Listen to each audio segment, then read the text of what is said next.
had so much money to give away. They had tons of Was that in the paper today? I didn't read it in the paper, I just started hearing rumors last weekend, so. I've never read a document on it, everything I'm saying is all hearsay, so it could be half true. Can't remember. You can make that whatever you want, man. Well, I heard a rumor once that I started. Yeah. Cattle prices dropped, I bought a whole bunch. Yeah. Well, it could- Weird how that happens. I don't know what Buy they do now. with all those cattle if those guys. Kill 'em. Boy, that'll put The some price of pressure. cows have gone up since this though. Really? About 7 o'clock, we'll call the meeting to order. Any additions to the agenda? If not, somebody wish to, Judy moves the agenda as presented. Any discussion on Judy's motion? Hearing none, I'll call the question. Those in favor? Opposed? It's carried unanimously. Okay, moving on to councilors' February the 24th meeting. Any errors, missions, questions? If not, somebody wish, okay, Barbara?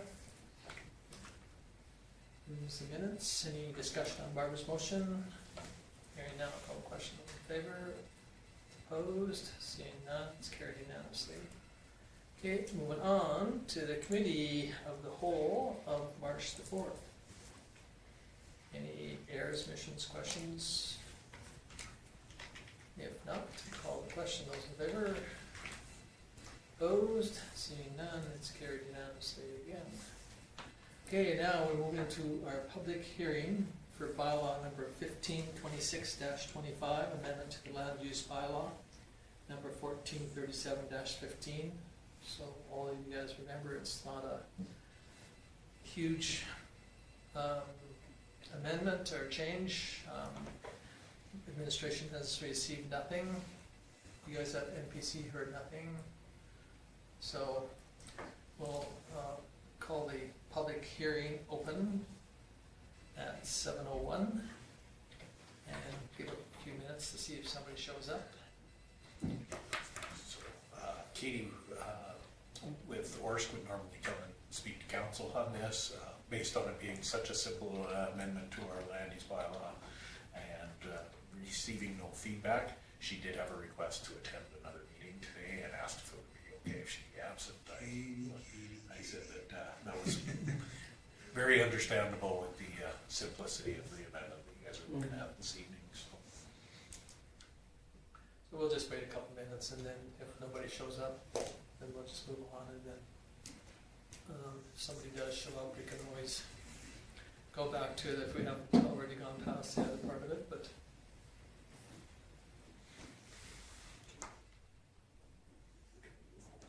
moved it, or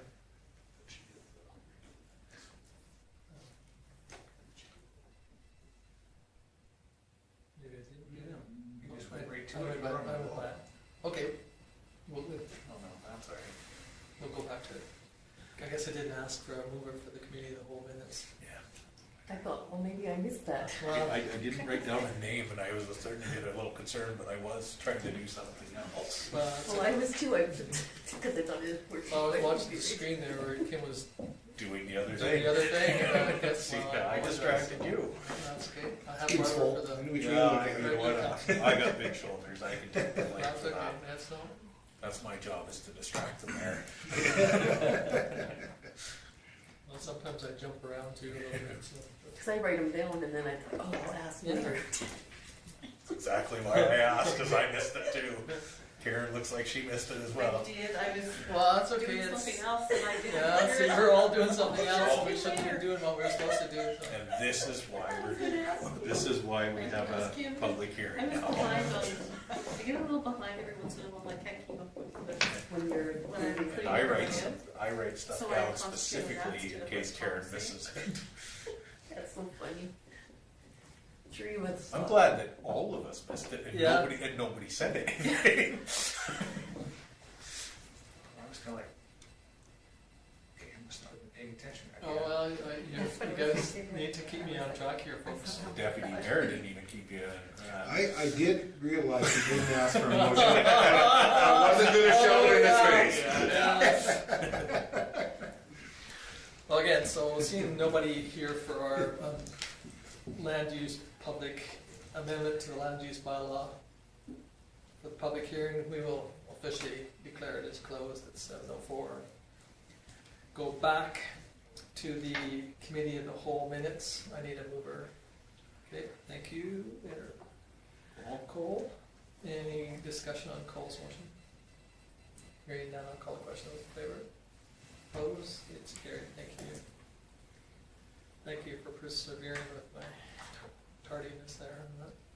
Okay, moving on to correspondence and information.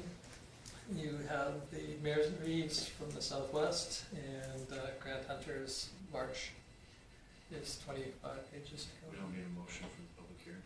No, No, we just opened and closed it. yeah, the mayor can open and close it. Okay. Making me feel nervous now. Yeah, no, that's good. Will's Stay not on gonna top. miss anything. No, stay on top. Is there, with Grant Hunter's report in there, is there any questions on Mayors and Reeves? If not, we'll move on to the budget. The minister signed letters from the CEOs. You see, one of the cabinet ministers got the boot off because he refused to go along with the budget. He was Yeah. upset over the funding to the two big cities versus the rural funding. Judy? They said that the Alberta government's gonna pay for non-tax paying properties. Are they paying, like, for the hospital, and are they doing? It's the grants in lieu, buildings like the Parks Building, Yeah. the, Edmonton is quite a few, because of course those are all provincially, federally owned, right? So it significantly impacts their budget, because up until a few years ago, they were only paying 30%. And so we were getting 30%, so now they're gonna go to 75, and then next year 100. So with us, it'll make a very little impact. Yeah. Okay, But- thank you. But again, helps them as opposed to not paying at all. Right. And again, that'll just come out of that whole list of other ones, like the federal government owns the post office as an example, or if back in the day when they had the courthouse and some of those other buildings, but like you said, they're mainly government-owned facilities, so it'd be nicer, especially like you said, for the large communities that have lots of. You think about the provincial building in Lethbridge and how much Yeah. space it takes. And yet, it costs our communities just the same as everything else, I mean, so it'll be kind of nice, but that's where that one going from. And originally, that was supposed to be the MSI funding was supposed to be something similar to that, except for that was only strictly for the education portion. Now, this will, they'll start saying, oh, we're giving you guys more and more all the time, but we're gonna have to cut back on something else sooner or later, so. Anything else on Mr. McIver's, Minister McIver's letter? Next one's Okay, the next one is same thing, it's the Provincial Priorities Act.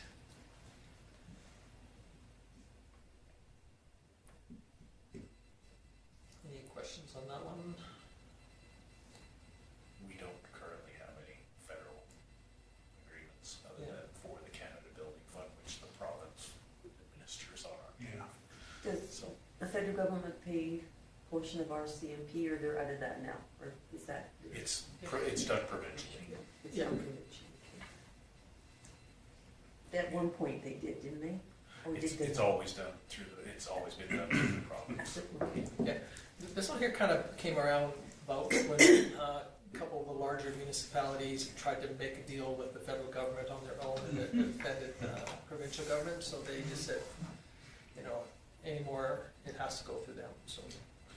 I think in the universities did a bit of it too, but. Okay, no other questions on that one, move on to Old Man River Regional Services Commission. You guys, council remembers that Orsk was looking at trying to hire a position and fill for development officer services, mostly to help villages and where some of the communities that didn't have enough work to employ a full-time development officer. So put that out there, and again, costs don't make it feasible, so they're not moving forward with the position. So I do know that the topic will come up at the communications meeting as well, so. Okay, so no questions on any of those 3 or 4? Any, if not, somebody wish to move? Love? Okay, any discussion on Lyle's motion? Hearing none, I'll call the question. Those in favor? Opposed? Seeing none, it's carried unanimously. Okay, moving on to the land use bylaw, which we had the public hearing on, which we never had any questions to the administration or to us, so we can give it second and third. Barbara? I'll make a recommendation to pass the second reading. Okay, Barbara moves second reading. Any discussion on Barbara's motion? Hearing none, I'll call the question. Those in favor? Opposed? Seeing none, it's carried, so third. Judy? Okay, Judy moves the third reading. Any discussion on Judy's motion? Hearing none, I'll call the question. Those in favor? Opposed? Seeing none, it's carried unanimously. Thank you. Moving on to current business. Joint election agreement. So in the past, we've done this. I don't know how many years we've done this, but it's been a few. I went back all the way through my time we've done it, and I believe it was done well before, but 2013 for the, 2013 election was the first one that we have in our recent funds. Yeah, so there, I mean, there's huge advantages. I mean, somebody's coming to voice their views for a counselor, they can voice their views for a trustee for the Palliser. And I think they're still probably gonna keep the 2, so they'll probably have one for the rural area, which would Yes, take up and that'll be the county. the counties, and then one for us that would take up for ours. I'll listen. Oh, well, that's good. Okay, I was just gonna make the motion that council directs administration to enter the proposed agreement with Palliser School Division to conduct a joint election. Sorry, I thought we were. No, that's fine. Yeah, we're just kind of talking about that. I was just going to talk about the pros and cons. Pros and cons, the con being, should we not have an election, we still have to have an election, so. Yeah. And we've done that in the past, and honestly, it's not that bad of a thing to do. And then they pay us for that privilege, right? That's right. Right. Yeah, it just makes it so that they don't have to run their own. Yeah. And I Makes imagine sense. probably in the cities, that I don't know if they're doing it or not. Every ward, Anyway. Okay, so we have a motion on the floor from Councillor Will Smith, that we move forward with this one. Any discussion on Will's motion? Hearing none, I'll call the question. I'm sorry. Yeah, that's fine, Judy, thanks. Catching on. Okay, now we're moving on, thank you, to the Weebit Pool attraction purchase. So, Council saw this report at the last council meeting and requested some more information. We brought forward, as you're aware, at the committee of the whole meeting, we are doing capital planning. The extra details were added and provided for the Wednesday evening, and the supporting numbers for that, and then the actual layout of what it would look like, scale drawing within our current pool.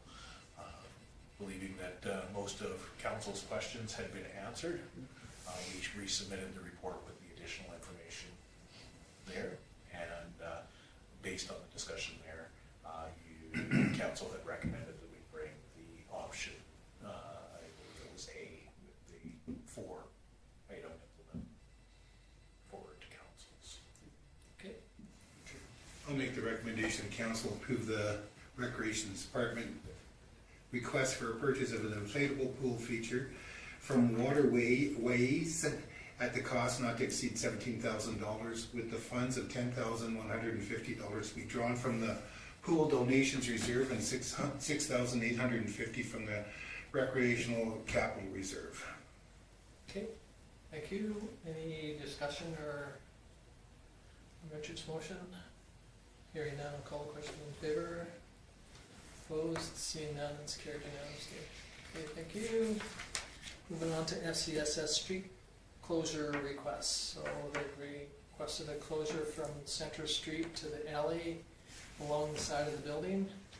And so, Yeah, it's a very simple request. They're planning on doing a barbecue event. It's outdoors, picnic tables, barricades. Request for us to do barricades, and it's the same as they do for several barbecues throughout the year, making very clear that it's just from the inside of the crosswalk to the back alley, so it won't get back traffic.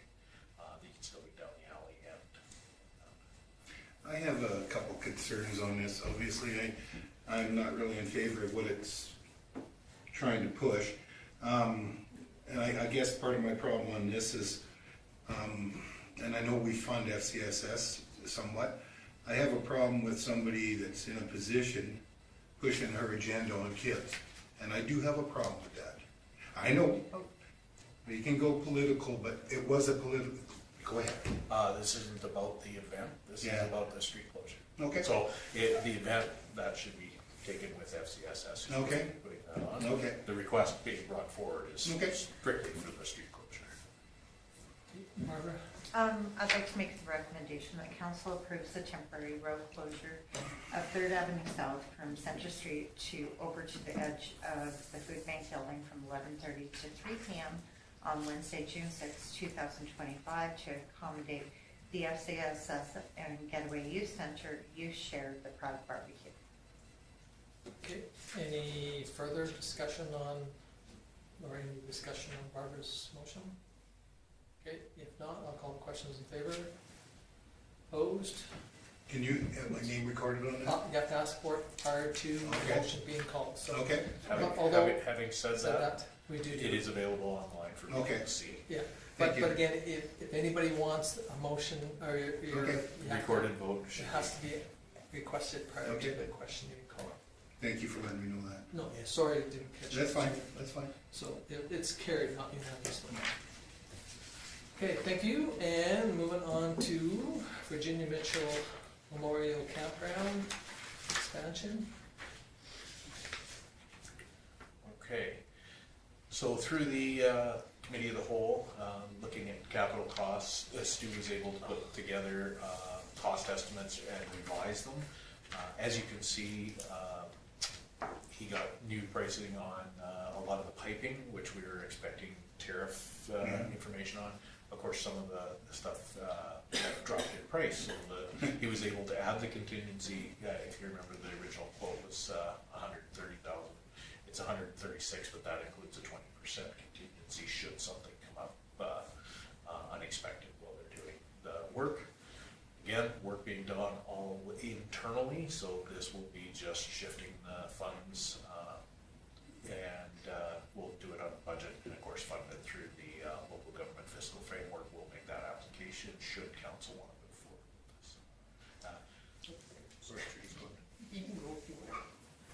Do you have a comment, or? No, you're gonna make the motion? I was just, I was too, so you. go ahead, Are you go sure? ahead. Do it. Okay, no, I'll do it. So Cole moves us, Goal moves it. and now there's an opportunity for any discussion.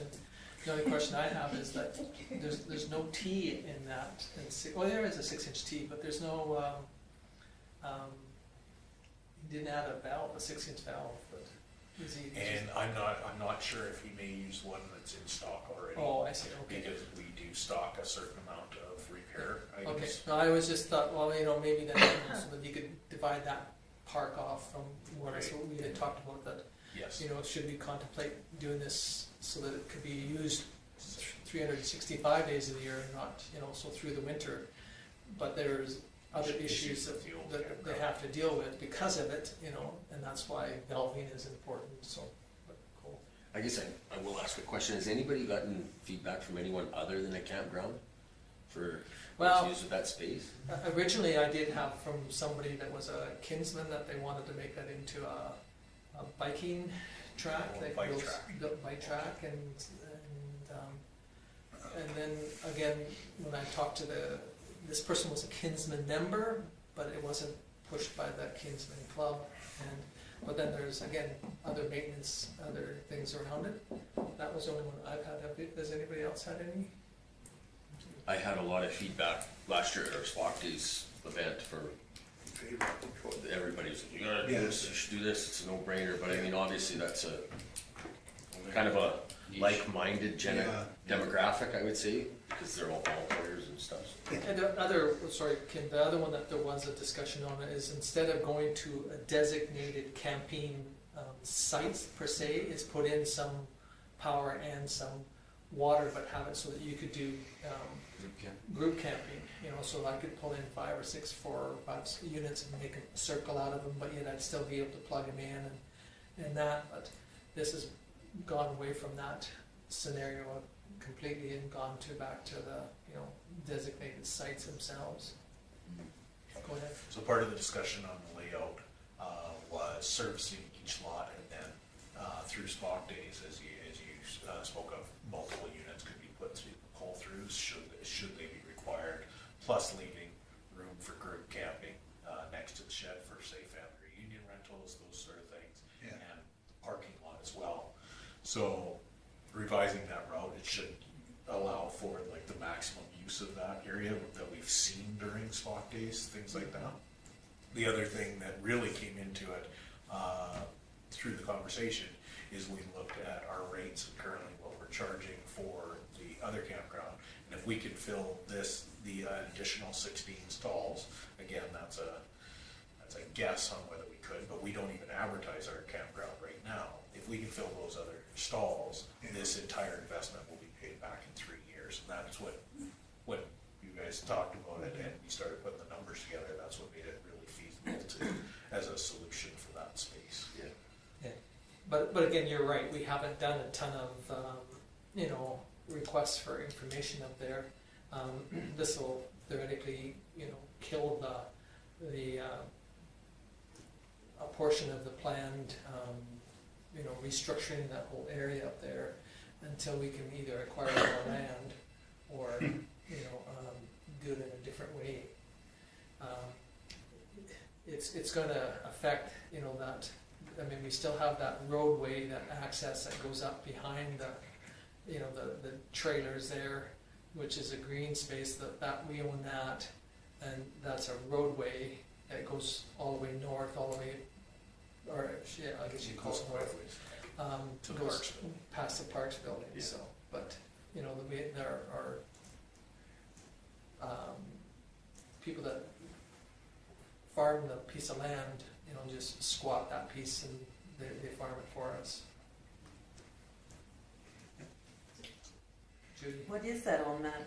Where are those 3, are those buildings? or- Sheds and Sheds? things. Yeah, they've been on- This On GIS sheds. drawing was done before they removed the ground, so So it's good. there was a storage shed that was there that had rodeo equipment in it. Yeah. And that's all been since moved across, relocated, so. Yeah, the Public Works have gone in there and kind of cleaned up that whole area, and then they kind of raked that whole area down and planted it to grass, and that was another question too, unfortunately, with Spark Days, is that they kind of had that roped off, because they were trying to get something to grow, and that, you know, now they're going to alter it a little bit, but, you know, the question that Barbara had about the trees, you know, were they gonna plant some trees, and Stu's got some trees in there. If you look at this tree budget, it's, you know, trees aren't cheap. No. You know, $1,000 a piece, pretty well for a tree. But, so they're not just a normal twig, they're a fairly good sized tree, and then there'll be some water. The only other thing that he really did put in there, but maybe in the contingency, depending on his planning, is it for irrigation, I suppose. And we talked about that, and we have tried quite a bit of trouble. He's gonna obviously have irrigation for establishing, but we have an irrigation system on the other one that sits off all summer because we only turn it on just to green things up because everybody that's camping in there doesn't want sprinklers in their campsites. So we had a discussion about that, how it'll probably be seasonal and on turf boxes so they can move it around and But you know, a little bit more efficiently. a lot of the campgrounds that I've gone to, they tell you that the sprinkler system's gonna come on, and if you don't want your stuff to get wet, you move it at the middle of the night, because tomorrow they're gonna water your grass, and You go to the one in Okotoks, and I tell you, those guys are anal. You cannot have a piece of turf that sits on, you know, for a rug that sits on grass, and if it does, you get fined. Plus and that's run by the Lions Club, you know, you get fined for it, and then it gets wet because they water whether you like it or not, so. We try to keep ours green. We're really lucky. Our current campground is very well established. Yeah. We joked with Stu, because about every second year through swamp days, that whole area got ripped up, so I teased him, we spent 20 years trying to grow grass out there, and now we're gonna rip it up again. Yeah. After they seeded it last fall, and yeah. It gets aerated. It does. Every year And when the Gets a rodeo chance was to up there, regrow. they got aerated and fertilized. Yes, Yeah. exactly. so, and then, if we can do the irrigation so that it's movable and we can, Yeah.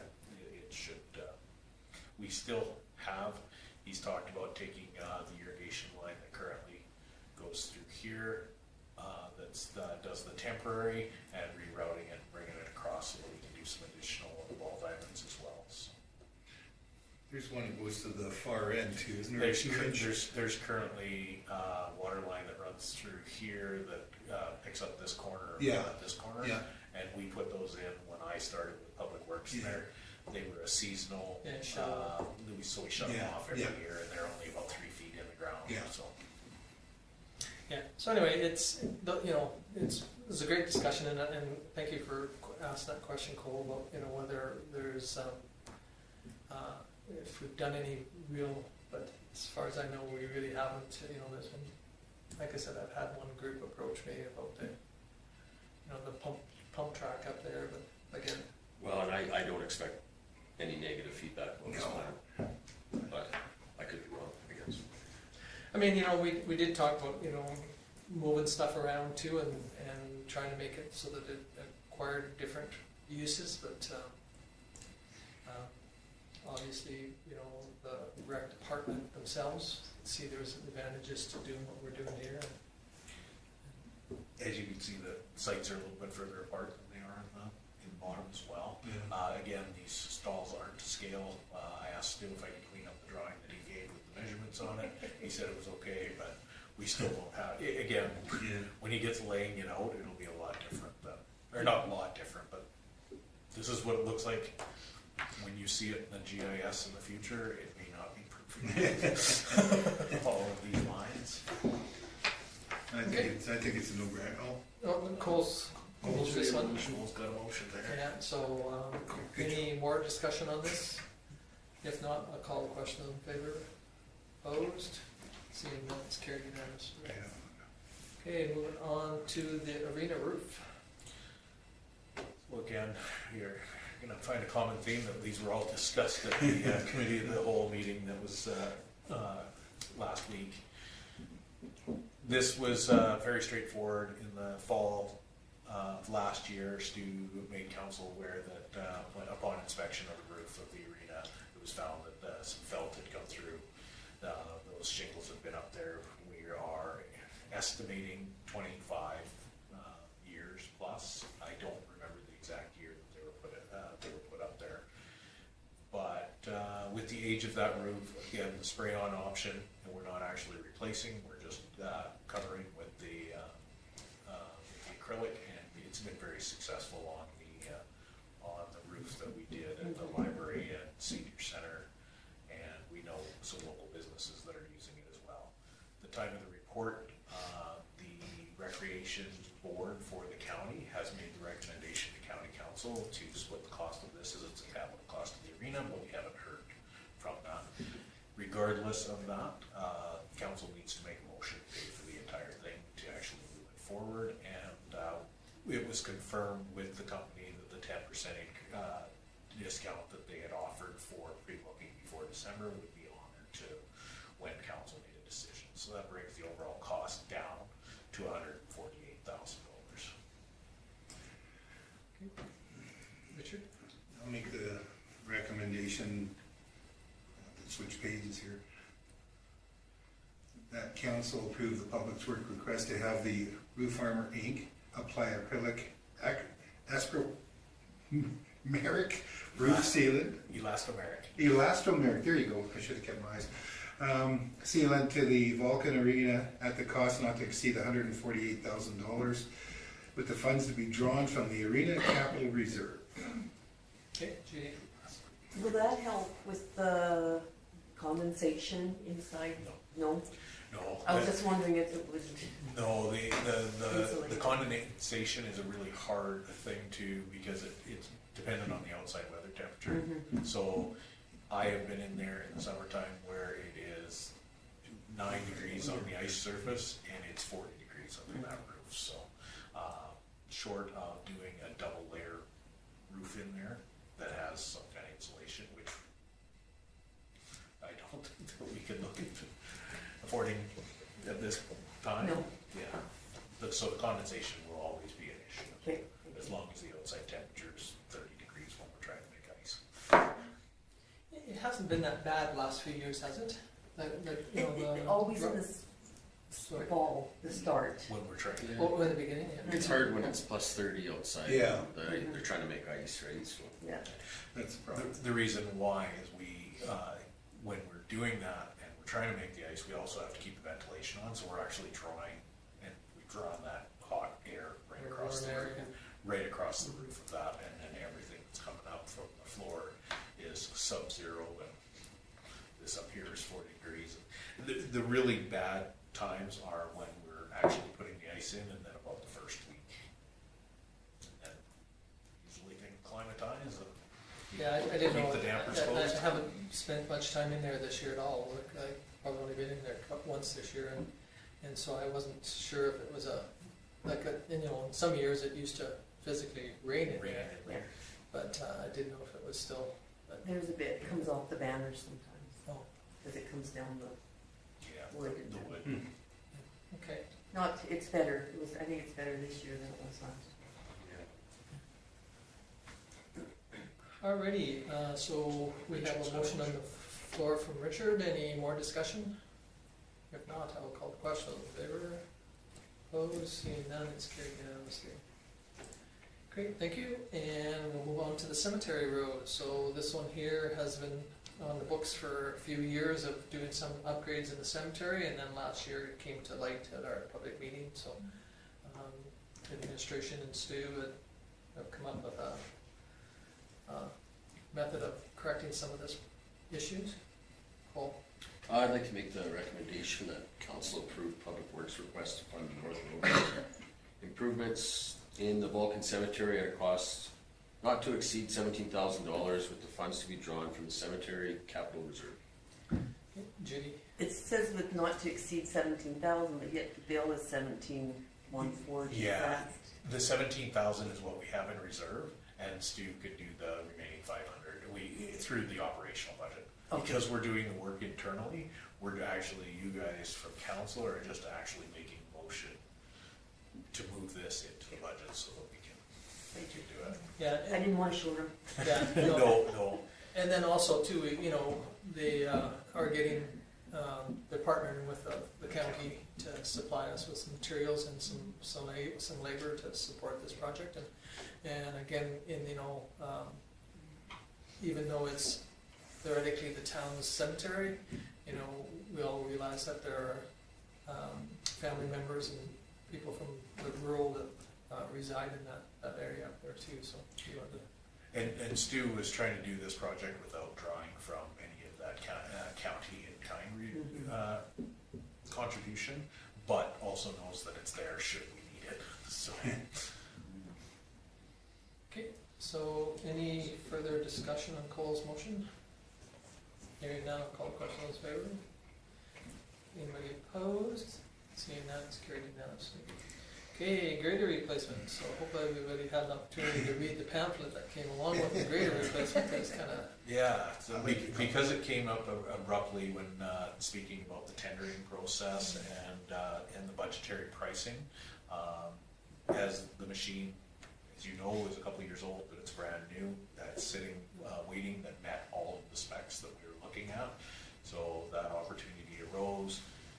Council asked us to put together a report report for this council meeting, should you want to go ahead and purchase the available machine without actually putting it out to tender.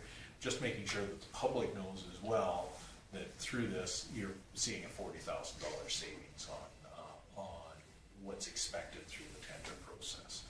So with that, we made sure to get all of the brochures and everything, so you kind of knew exactly what you were looking at, making sure that the specs all meet, and they do. So the only thing that the machine that's sitting that we wouldn't have spec would be was the all-wheel drive.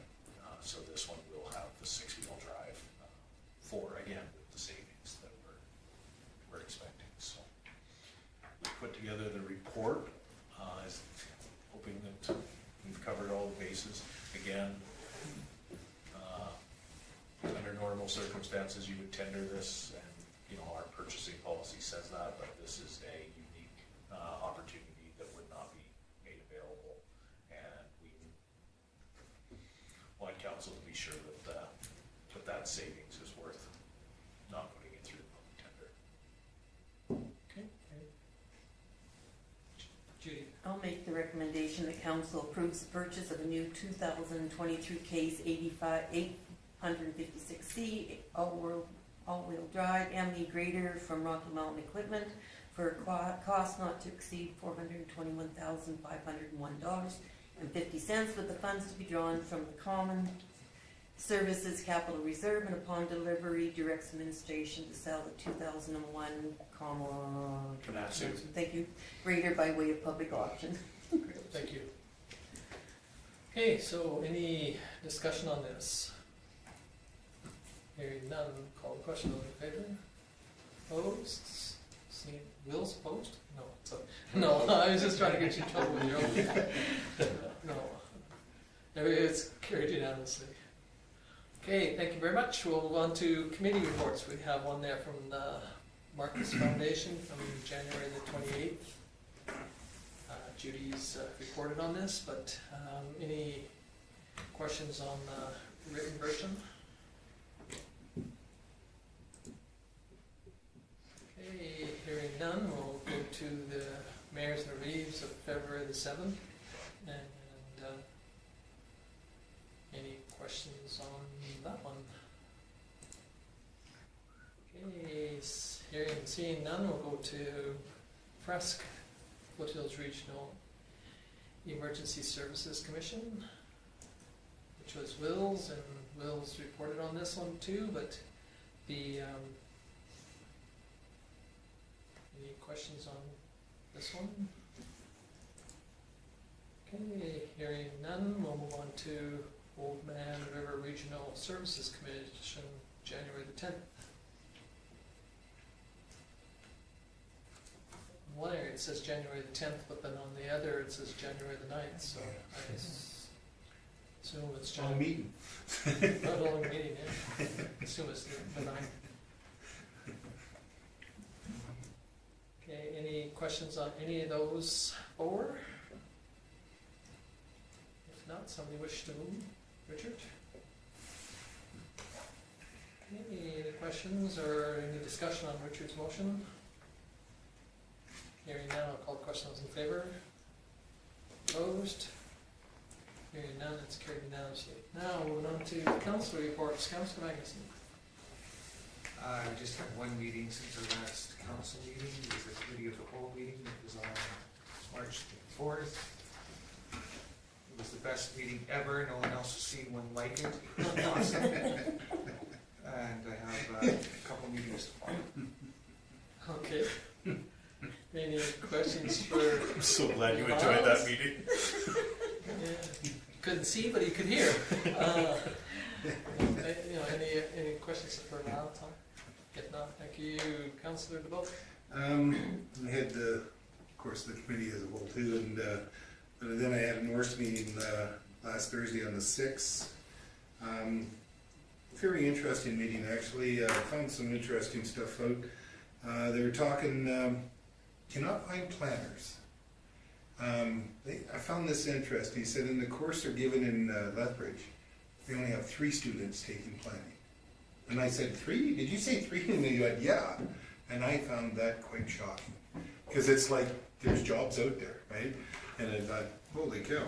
And like Kim was saying earlier about the Development officer. thank you. It's here someplace. And then the fellow spoke up that does, he says, you never see me because I never come to these things. I'm in the back room. He said he's in charge of GIS. And so he had some very interesting thing that I was talking to Tom and Lyle about it. He was saying it's cheaper to use a plane than a drone to do GIS. And I thought, that can't be right. You know, he says the reason is by the time you do an area with a drone, you have to bring it down, you have to physically drive to the next spot, reprogram everything, set it up. The plane, you just keep going, and you can just do a mass area. He said the cost is cheaper. At this point, it's closing up a little bit, but he says at this point, it's still cheaper to use a plane to do it. I found that quite interesting, and because they use this GIS is quite a deal. He's got it set up that he uses it for all that as well. But he was talking too about the use of it, or not that I should say, the 9/11. He was talking about that. They set up the 9/11. There was quite a few municipalities that are on GIS in the Old Man that were still on analog for their 9/11 calls. And he said now all the municipalities on GIS are all digital now. So he said there was a few places where it was hard, sometimes it wouldn't connect. So he says that's all taken care of.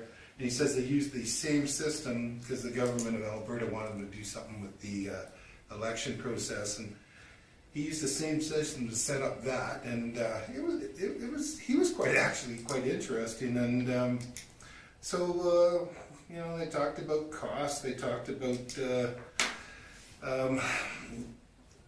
the commercial, business assessments, the local business assessments, costs, what it's going to be, and so there's a few things coming. The periodical comes out in about a month. It's going to be called Brownfield. It's about contaminated sites and some of the stuff they're going through there.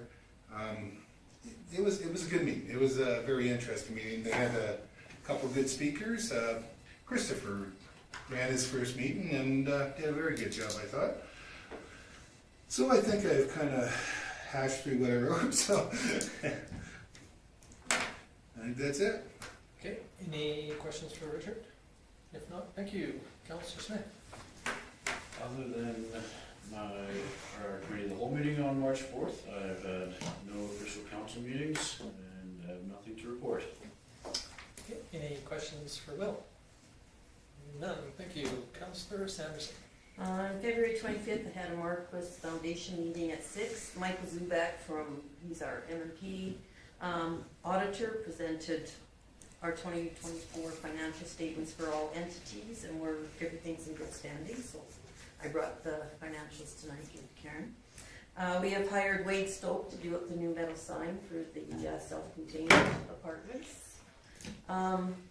We decided we needed a secretary to just do the minutes because it's hard for Gloria when she has such an active part in the meeting, so there's nobody else, so that's me. So that'll help take some load off of her. We are looking at completing a strategic plan, but we're waiting to see what happens with the HPP, so we might move forward with that if we don't. Milo is really in need of a senior departments unit, and we've got strong waiting lists in Vulcan and the other villages, so if not, we'll be looking at that. March 4th, I was at the Committee of the Whole. This week I have MPC tomorrow, Alberta Poverty Zoom meeting on Wednesday. Thursday there's the food bank and Claresholm Transportation are meeting in Claresholm and going over the grant, and the grant funder will be there as well. She'll be online. And on also that evening is a communications meeting at the Lodge Hall, but I didn't know what time. 6 o'clock, at least supper. I know I saw it, but I couldn't find it, so thank you. I'll send out an agenda to all of them tomorrow. Thank you. Is that Wednesday or Thursday. Thursday.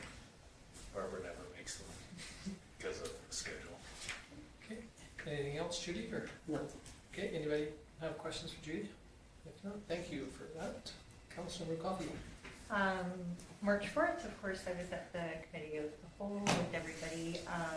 The only other thing I did already talk about at our committee of the whole meeting was volunteering at the Home and Garden Show for the town of Vulcan. And I just want to say how lovely the staff are, number one, and number two, how many inquiries. And I did notice other booths were like trying really hard to get people to come to their booths, and we had no problem. We were exceptionally busy, and I think it reflected on the town very well. So hats off to them for all of their hard work doing that. Other than that, I had no meetings. I have a Senior Protect meeting coming up this week, or I guess, yeah, March 12th, and then March 19th, the library meeting. And unfortunately, I have other commitments Thursday evening, so that's all. Okay, any questions for Barbara? If not, thank you. Councillor Dunn. I had the committee of the whole meeting last week. I agree with Lyle. It was the greatest meeting, maybe the greatest meeting ever. Whoa. What does that tell you? Really bad impression. Oh my gosh. But yeah, it was good. We got lots accomplished there, I felt like, so as our agenda kind of shows. But, no other meetings than that. Okay, any questions for Cole? Okay, if not, thank you. Now to me, I have two SEWA meetings. One was the regular SEWA meeting type thing, and then the other one was a special executive one. They're moving forward really quite quickly with trying to get going on this one in over in Newell County, or Newell Waste Authority.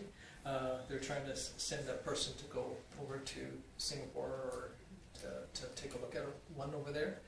They're willing to pay for that person going over to look and see what's all involved in it.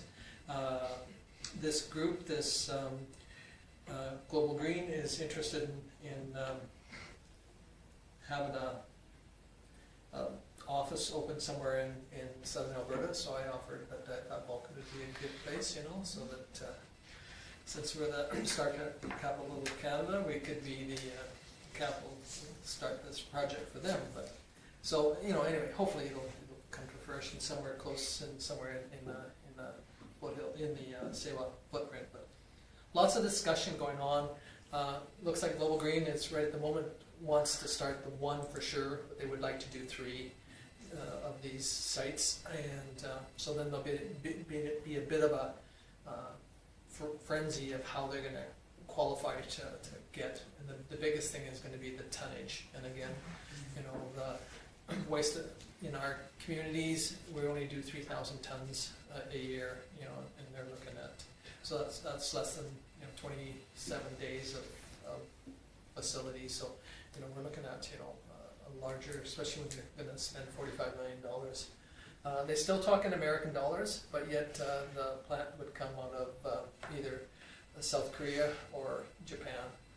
That's where the plant is built, and then the building itself would be locally sourced and built locally, and the equipment local for that part. But the plant itself would come out of South Korea or Japan. So they're still pushing the $15 to $17 a ton.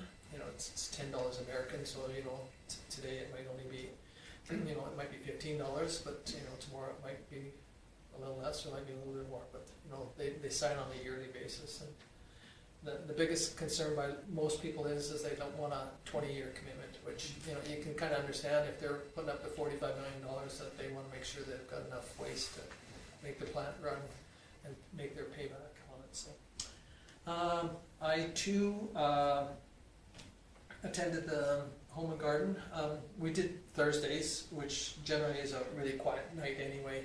And Chris stayed the whole night with us, or he did some wandering around. But I didn't go around to any of the other booths, to be honest with you, other than a couple that were just kind of close, but I agree with what Barbara said. There was some very positive remarks made by people.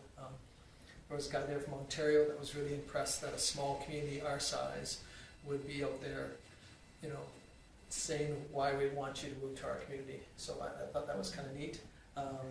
He, you know, and then there was a lady that came by, you know, with a brochure saying that, you know, she does advertising, so I left it for Chris, I think. But yeah, there was some. So hopefully we can get something, you know, positive out of it too again. And again, it's one of those things. It's you sometimes have to beat the bushes, and hopefully you get something that'll drop down and become fruitful for our communities. I went to Mayor's and Reeves. It was probably one of the quickest and mostly uneventful, so I'm glad I did it online. There was only 13 in person, and then there was only 7 online. There was no MPs, no MLAs, and no RMA, but the AM, they talked a little bit about the tariffs, you know, and the concerns, the insurance on cyber concerns, you know, like, you know, a lot of small municipalities having, you know, their IT because they don't have contract to do IT properly, or I shouldn't say properly, but IT contracts. Their insurance is through the roof, you know, so we're quite fortunate we got some of that. And then there was one person spoke about the medical assistance program that's in the south now, so that you can go through the University of Lethbridge, and it's an expanded program that they're offering through the U of A and the U of C, but it'll be through the U of L, you know. So I'm not sure we're going to have them come and have a discussion of how it's going to fit into the program, and from there. A little bit of a discussion on the irrigation and what it does for municipalities, both urbans and rurals.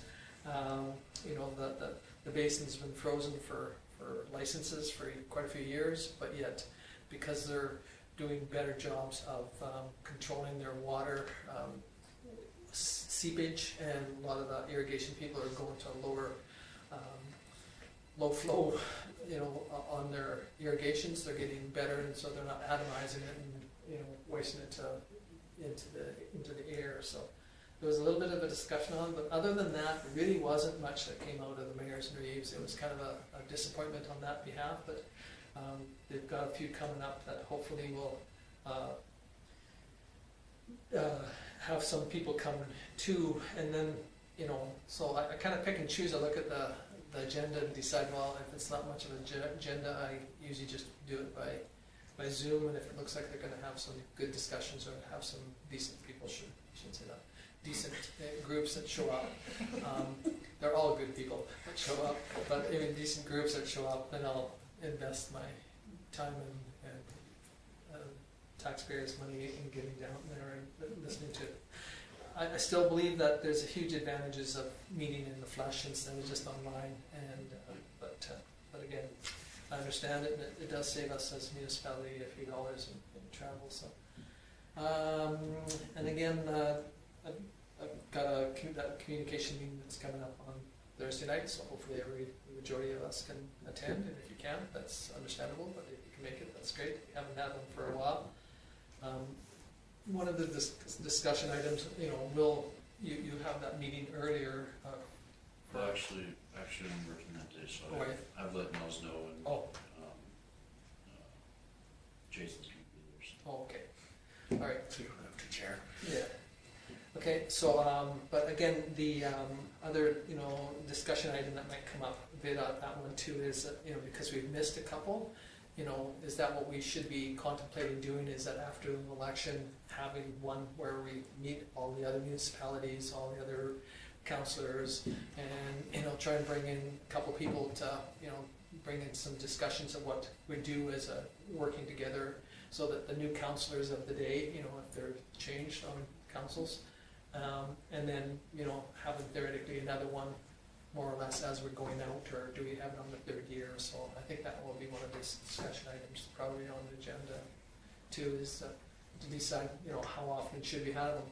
Because, really and truly, we used to do 2 a year, and then we've now, because of COVID and because of other issues, we've missed a couple or 3 or 4, so. Do we need 2 a year? Do we need 1 a year?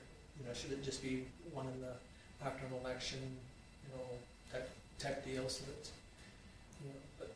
I haven't added it to the agenda, but on everyone has the next meeting date, and we could hopefully, because the county's offered to do the next one post-election, because they do the Alberta Emergency Management, the training that Yeah. you all have to take, so they've already pre-booked that, no matter who the counselors are, they'll provide that training, so.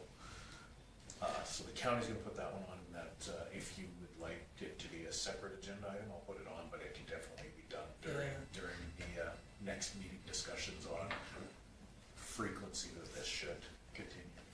I know it's a bit of a tax on some of the municipalities too, because years ago, we never used to have a meal with it.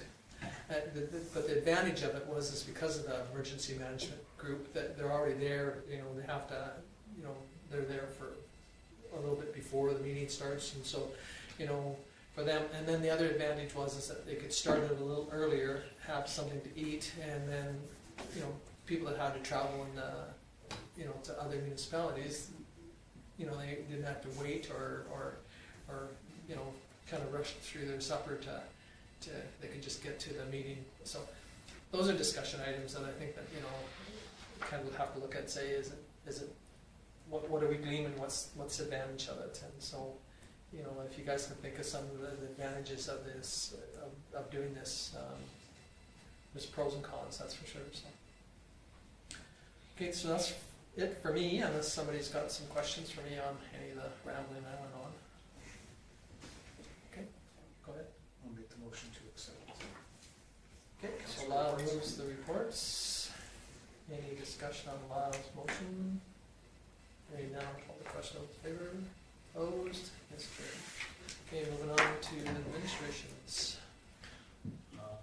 So the activity report, as you can see, everything was completed from the last meeting.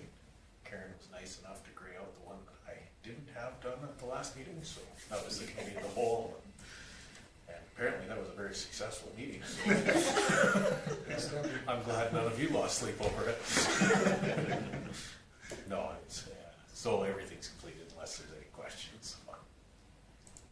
Okay, no question, we'll move on to your CEO report. So, obviously I've been continuing working with North and Company on purchase agreement terms that we had talked about, and we actually saw some of that start to move forward today, so hopefully we'll have some further information by the next council meeting, I'm hoping.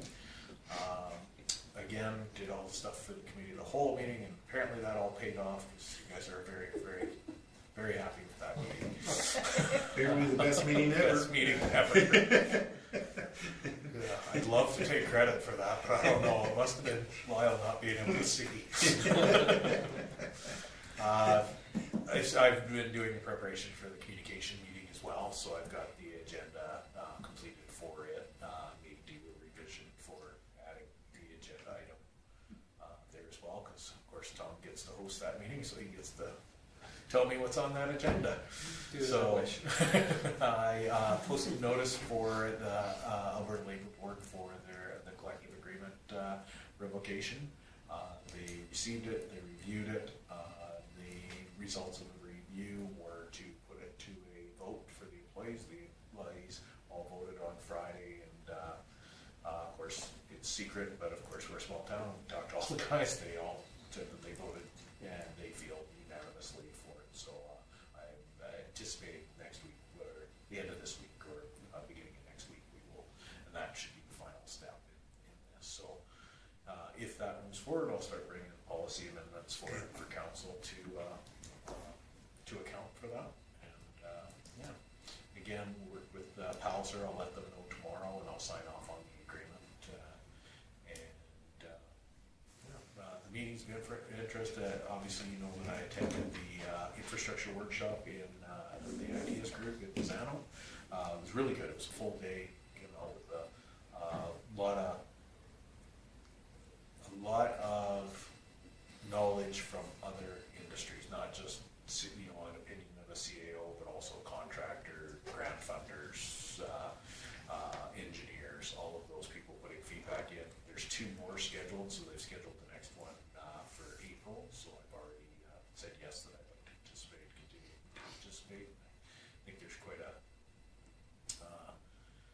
quite a bit of information that we can gain from that, so. There are many people in? There is 11 that participate and then 2 that facilitate. Oh, So, okay. and the makeup was 3 CAOs, well, 2 CAOs and a senior manager for infrastructure. And then there was 3 engineers, 3 large construction company representatives, so Whistle being one of them. And the nice part about that, and then the grant funding lady, Karen, that, from Edmonton, she came down. And that group, there's the next one, I think an RMA member is gonna be there as well. But the nice part about it is, other than the grant funding from Edmonton, which it's only facilitated there in Alberta, everyone else was from southern Alberta, and they had to be involved or work in or work for community between 300 and 10,000. So there was nobody from cities there. There was nobody. It was very specific to infrastructure in small towns. So and took away from villages and that where they share multiple administrators, things like that. So that's why they picked that 300. And like I said, I think for myself, just with my background in infrastructure and where just the amount of information and the different perspectives from everybody else is pretty eye-opening to me. I learned a lot even from the grant side, like some of the applications they see that I would never have thought of applying for, good or bad. So yeah, so it's well worth it. So I'm going to continue to participate in that. And then of course the committee of the whole, which was the greatest meeting ever. Whoa. You guys are setting the bar pretty high for the next one. Going down in history, I guess. That's my report. I tell Georgia Lee that we have such a good council, we have the greatest meeting ever. Absolutely. Any questions for Kim? Okay, if not, we'll move on to the development officers.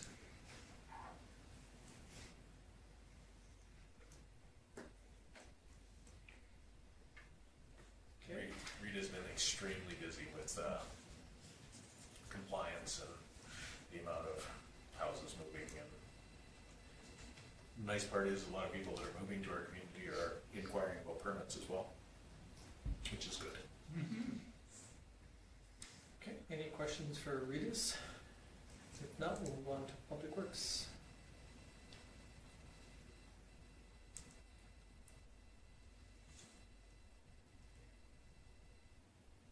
So the ice will come out at the end of the month probably, or? Yeah, so Okay, the last something like that. last day will be Sunday the 30th. Okay. So they'll, depending on the activity in the arena, they'll probably go ahead and shut the compressor down on that day, and then it usually takes a day or so to loosen it up off the floor so that we can pick it out.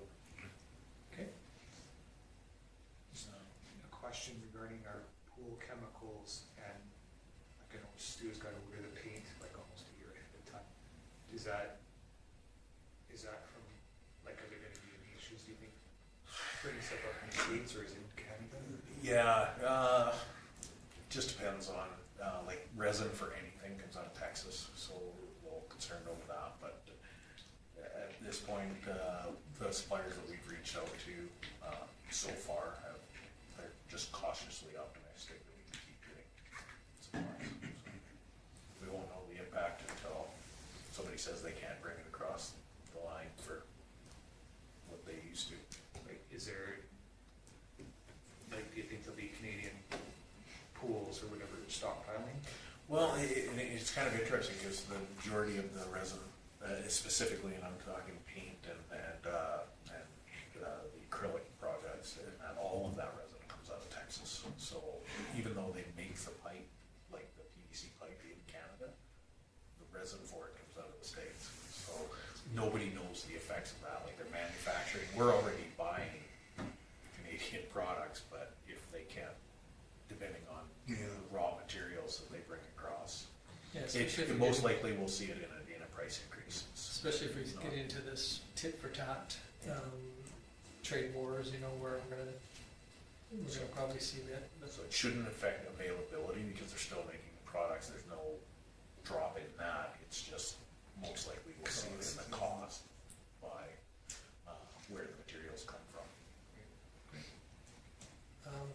There was, I was talking to Dick one, and he went to this seminar somewhere, and they were talking about a lot of the waste facilities have ugly driveways, where you have to drive up to get to somewhere, and so a lot of them are trying to use different methods of gravel or sand or whatever, and some community, and he was going to talk to Stu about it, has switched completely over to this new type of gravel that they use on the streets, but it's a rock that's been broken in a certain ways that it's got sharp edges on all of its sides or something.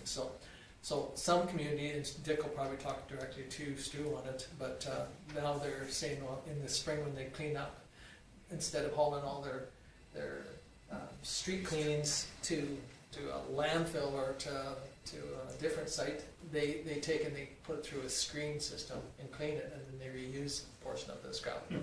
Anyway, I just thought it was kind of neat when, like even this morning where they went around and did all the intersections again, and yet the other day somebody was saying, oh geez, why aren't the street cleaners out? But so I mean, when do you bring up your street cleaner, and when do you have to anticipate you're going to have to gravel your intersections because it's snowed?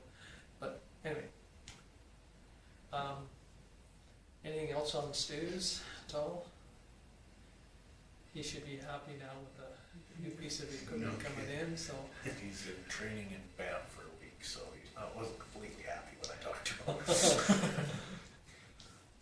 He was in Banff though, so there's a couple went up. yes, Kent and Stu were up there for the week. He's attending training, and I'm going to say he was paying attention, but I did get a couple work-related items from him today. Okay. Anything else on Stu's? Okay, if not, we'll move on to Community Services Expenditures Report.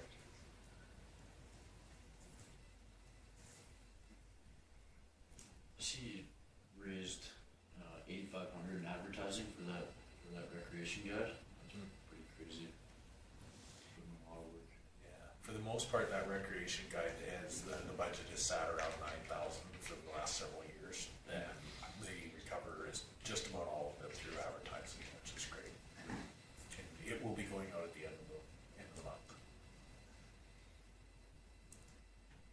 It's a well-used guide. I think like years previous I was thinking it should go digital, but I'm glad it's not. Yeah, I agree with that.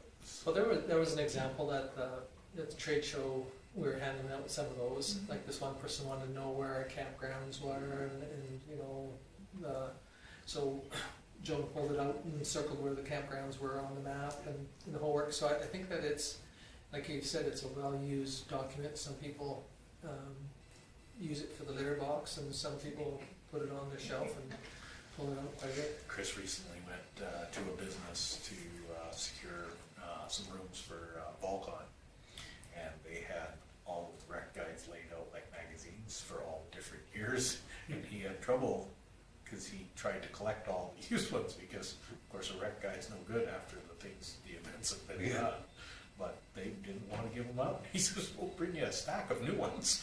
But so some people keep them around like encyclopedias. Yeah. It's interesting. And which, on the other side of it, explains multiple years of what kind of activities and how our recreation and that has grown too.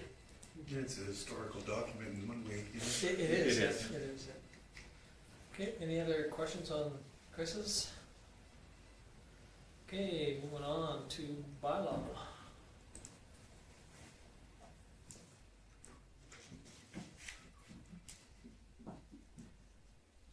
The three dogs barking.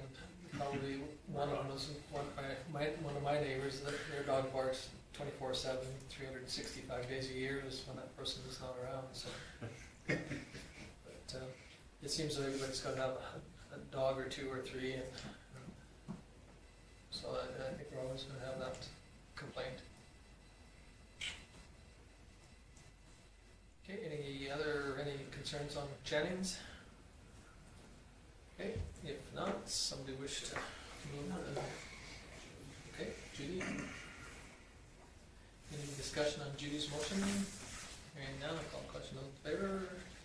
Opposed? Seeing none, it's carried unanimously. And now the last motion that Will's got his hand in the air Yeah, for, buddy.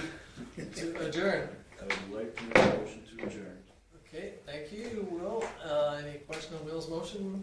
Hearing none, I'll call question in favor. We are now officially adjourned at 8:10. Thank you.